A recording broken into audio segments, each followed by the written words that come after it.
So what if our best plan to stop a killer asteroid is just completely wrong? For decades, the main idea has been to gently nudge a threat out of the way. But a brand new NASA-backed concept totally flips that script. The idea isn't to push the asteroid, it's to pulverize it. Okay, let's dive into this pretty radical new plan for keeping the planet safe. First things first, let's be really clear about something. We are living in a cosmic shooting gallery. I mean, this map you're looking at, that's not weather patterns or lightning strikes. Each one of those dots is an asteroid impact or airburst that we've detected in just the last few decades. Earth is constantly getting pelted. Now, most are small, for sure, but the sheer number of them is a pretty sobering reminder of what's out there. And these impacts, they pack an unbelievable punch. Now, what's really wild about this chart is just how fast the energy scales up. A little 20-meter rock can hit with the energy of a nuclear bomb. A 100-meter asteroid, what they call a city killer, well, that can release the same energy as 100 megatons of TNT. We are talking about forces that just dwarf our most powerful weapons. All right, so with that reality check in place, let's really get into the stakes when these cosmic bullets have our name on them. And look, this is not just some theory. Back in 2013, a 20-meter asteroid exploded over a city called Chelyabinsk in Russia. And here's the crazy part, it never even hit the ground. But the shockwave from it exploding in the atmosphere had the energy of something like 30 Hiroshima bombs. It shattered windows for miles and injured over 1,000 people. So the key takeaway here is, the real danger isn't always the crater, it's the blast wave. So how have we planned to deal with this sort of thing?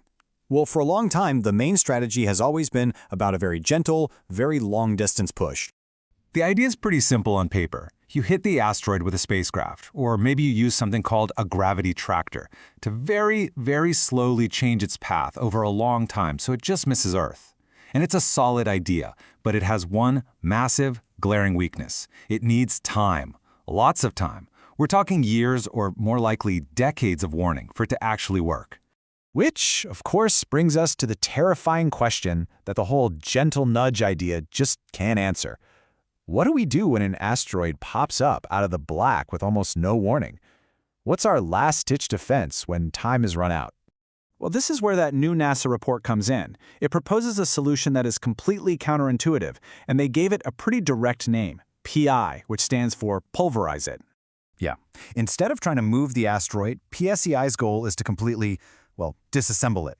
The concept is to send up a spacecraft loaded with a bunch of small, dense rods, they call them penetrators, that slam into the asteroid at incredible speeds, shattering it into a cloud of tiny, manageable pieces. You know, this is the best way to think about it. If someone throws a bowling ball at you, you're going to have a really bad day. But what if they threw that exact same weight at you, but in the form of scattered sand? You'd barely notice. That is exactly what Pi is designed to do. Turn the cosmic bowling ball into a cloud of cosmic sand. And this simulation shows exactly how it would work. So let's walk through it. Here at time 0, you've got a 100-kilogram tungsten penetrator closing in on a 20-meter asteroid, basically a carbon copy of the one that hit Chelyabinsk. Okay, just 1,000 microseconds later, bam, we have impact. The penetrator burrows itself deep inside, dumping a colossal amount of kinetic energy right into the asteroid's core. And by 10,000 microseconds, you can already see that energy ripping outwards.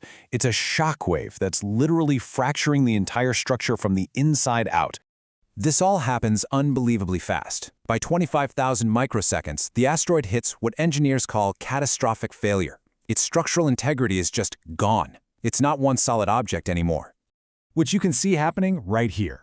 At 50,000 microseconds, the fragments are already flying apart, just expanding rapidly from that initial point of impact. And then, just 1/10 of a second after that first touch, the job is done. The solid, dangerous asteroid has been turned into a dispersing cloud of small, pulverized rock. So, what happens to that cloud of sand? Well, this is where the true genius of the Pi system really comes into play. It actually turns our own atmosphere into the ultimate defensive shield. This right here, this is the aha moment. Look at this chart. That huge red spike, that's the ground pressure from a single, solid 70-meter asteroid. One massive, destructive shockwave. Now look at the blue line. That is the same asteroid after being pulverized. It's just low-level noise. By breaking it up, you get thousands of tiny little airbursts that are so spread out in time and space that their shockwaves never combine. The single, catastrophic boom becomes thousands of harmless little pops. And these heat maps really show you what that looks like. On the bottom, that's the unfragmented impact, a zone of intense, destructive overpressure, a bullseye. On the top, that's the fragmented version. The energy is so widely spread out that there's no central point of destruction at all. The threat has been completely neutralized. So this all looks fantastic in a computer simulation, but, how practical is it really? Can we actually scale this up to save a city or even the whole planet? The answer is absolutely. This isn't just for small rocks. For a bigger 100-meter threat, you just use an array of penetrators. This simulation here shows 5 of them hitting a larger target, working together to make sure it's completely shattered. The whole system is designed to be modular and scalable.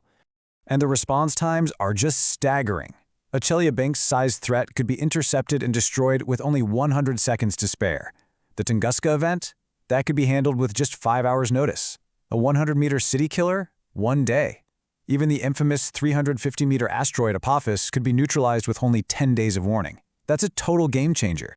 And here's maybe the most crucial point of all. This is not science fiction.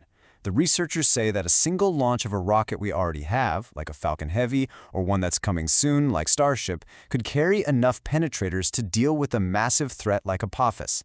The technology to do this is here, right now. It's a fundamental shift in how we think about surviving in our cosmic neighborhood. For those threats that give us little to no warning, that slow, gentle push is, it's useless.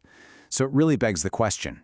In a universe where the next big threat could be discovered with only hours to spare, is it time we got serious about a plan that doesn't just nudge the bullet, but shatters it?